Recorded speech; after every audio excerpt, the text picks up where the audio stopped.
ওই ফকিনি লাখ তু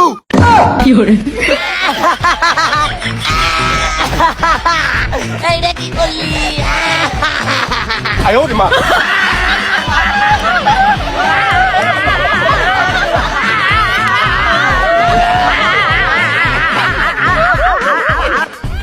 অপমান এই হালায় আমার বন্ধু হইয়া কেমন করে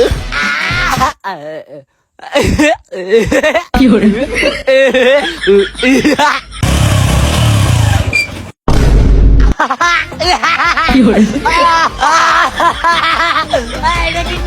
চাপড়ি।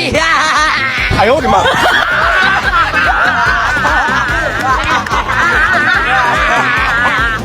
নুর আলম কপাল পোড়া আয় ওরে মা কিরে রনি ভাই তোর কি মন খারাপ? আর ভাই টাকা পয়সা নিয়ে অনেক সমস্যার মধ্যে আছি। আর বেটা টাকা পয়সা নিয়ে সমস্যা তুই আমার আগে কবি না? আমার টিকটক আইডি বায়োতে একটা লিঙ্ক দেওয়া আছে, ওই অনুযায়ী এখনই সাইন আপ কর আর সব সমস্যা দূর কর।